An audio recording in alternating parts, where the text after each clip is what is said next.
आज हम पढ़ेंगे वीमेन पेंटर ऑफ मिथिला के question answers. In what way did all India handicraft board work for the cause of the people of Mithila, यानी कि all India handicraft board किस तरह से मिथिला के लोगों के लिए काम करता है। In 1966, when there was a drought in the region, the All India Handicraft Board sent an artist Bhaskar Kulkarni to Mithila. 1966 में जब सूखा पड़ा इस क्षेत्र में तो ऑल इंडिया हैंडीक्राफ्ट बोर्ड ने अपने एक कलाकार जिसका नाम भास्कर कुलकर्णी था उसको मिथिला भेजा to encourage the women to make paintings on paper, ताकि वो उनको वहाँ की औरतों को प्रोत्साहित कर पाए कि वो पेपर पर वो अपनी पेंटिंग्स बनाएं that they could sell in order to generate money for their families, ताकि उन पेंटिंग्स को बेचकर वो उन फैमिलीज़ के लिए पैसा इकट्ठा कर सकें।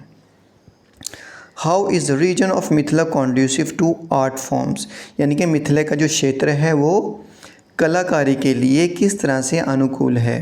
The region of Mithila is conducive to the growth of the art form because it already has an illustrious creative history। ये जो मिथिला का रीजन है वो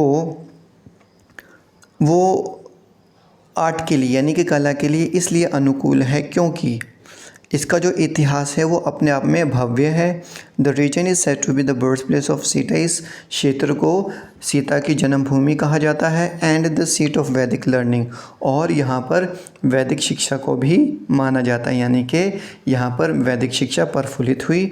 the relative isolation and the fertile land, यानी कि इसकी जो विशेषता है एक तो ये सबसे अलग है क्षेत्र और दूसरी बात यहाँ की जो भूमि है वो बहुत ज़्यादा उपजाऊ है। मेक्स फॉर आर्टिस्टिक क्रिएटिविटी, यानी कि ये भी एक और कारण है कि यहाँ पर जो कलात्मक गतिविधियाँ हैं ये बहुत ज़्यादा प्रफुल्लित हुई। एंड स्पिरिचुअल परस्यूट, और यहाँ पर जो लोग हैं आध्यात्मक हैं। Ganga Devi is an untrained but an accomplished artist, do you agree? Give reasons। Ganga Devi जो हैं वो एक अप्रशिक्षित लेकिन संपूर्ण कलाकार हैं, क्या आप इस चीज़ से सहमत हैं? कारण बताइए। Ganga Devi did not have any formal training in art, Ganga Devi ने कभी भी औपचारिक प्रशिक्षण नहीं लिया कला में। Yet she was exceptionally good at her work, इसके बावजूद भी वो अपने काम में दक्ष थी। Perhaps because it was in her blood, शायद इसलिए कि वो उनके खून में था। She had been brought up with a healthy dose of tradition and inspiration, यानी कि उनका जो पालन पोषण हुआ एक ऐसे परिवार में हुआ जिसमें बहुत सारी उनको प्रेरणा मिली और जो धार्मिक जो कर्म कांड है, ट्रेडिशन है, परंपराएं हैं, उनमें उनका पालन पोषण हुआ। Like most girls from the region she too started young with the bare minimum supplies, यानी कि दूसरी लड़कियों की तरह उन्होंने भी जो शुरुआत है बहुत कम संसाधनों से की। But her passion help her होन हर आर्टिस्टिक स्किल्स, लेकिन उनका जो जुनून था उस जुनून ने उनको सफलता दिलाई और उन्होंने अपनी कला को और भी ज़्यादा निखारा। What is the difference between Mithila art as it was done earlier and as it is done today, यानी कि जो मिथिला का जो कला है उसमें क्या फ़र्क है, यानी कि जो पहले की जाती थी और जो अब आधुनिक समाज में की जाती है उसमें क्या फ़र्क है। Mithila art was done on walls on paper matches objects और ऑन शीट्स ऑफ पेपर, यानी कि पारंपरिक रूप से जो मिथिला का जो कलाकारी है वो दीवारों पर, पत्तों पर और कागज़ों पर की जाती थी। But today because of the demand in city, अब क्योंकि आज मिथिला की पेंटिंग की जो डिमांड है, मांग है, वो बहुत ज़्यादा बढ़ गई है, इसलिए मिथिला की paintings are done on cloths, वो कपड़ों पर, ग्रीटिंग कार्ड्स पर और पेन स्टैंड्स पर भी की जाती है। Which are then sold at craft bazaar, जिसको बाद में क्राफ्ट बाज़ार में बेच दिया जाता है।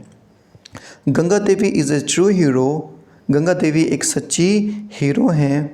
डिस्पाइट बिंग अनएजुकेटेड, यानी कि अशिक्षित होने के बावजूद she help hundreds of women achieve their dreams, उन्होंने हज़ारों महिलाओं को अपना सपना पूरा करने में मदद की। जस्टिफाई द स्टेटमेंट, इसको बताइए।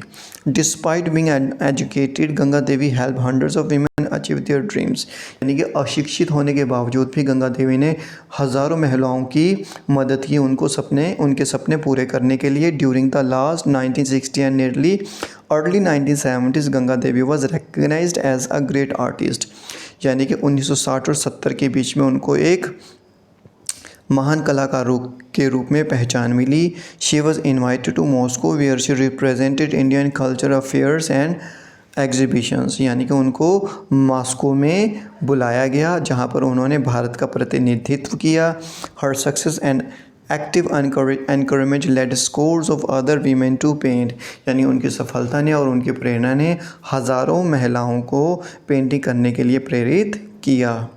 After William Archer got the photographs of Mithila art published, the women there got the attention of people and they began visiting the region, यानी कि जो विलियम आर्चर था उसने मिथिला के फ़ोटोग्राफ लिया और उसने मैगज़ीन में छपवाए। इसके बाद जो मिथिला के लोग हैं, वहाँ की जो पेंटिंग है वो बहुत ज़्यादा मशहूर हो गए।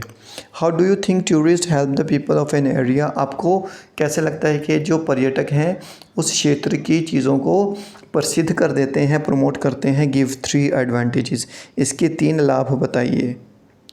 Tourist help the people of an area in the following veg, यानी कि बहुत सारे तरीके से जो पर्यटक हैं जो लोगों की मदद करते हैं। वो कैसे? Popularise the local arts tradition and custom, सबसे पहले जो पर्यटक होते हैं वो वहाँ का जो लोकल आर्ट होता है, जो कला होती है, वहाँ के जो संस्कार होते हैं, परंपराएं होती हैं, है ना, रिचुअल्स होते हैं, उनको मशहूर कर देते हैं, उनको पॉपुलर कर देते हैं। Bring an area and it's people into prominence, वो उस क्षेत्र को और उनके लोगों को यानी कि लाइमलाइट में लेकर आते हैं, यानी कि लोगों को प्रसिद्ध करते हैं, दूसरे लोगों को बताते हैं। हेल्प इकोनॉमिकली, यानी कि आर्थिक रूप से भी वो उनकी मदद करते हैं। कैसे? बाय बाइंग सोवेनिर्स, उनसे भेंटें खरीद कर। विजिटिंग लोकल टूरिस्ट साइट, और जो लोकल टूरिस्ट जगहें हैं वहाँ पर जाकर। Thank you so much, have a nice time, take care, like share and subscribe.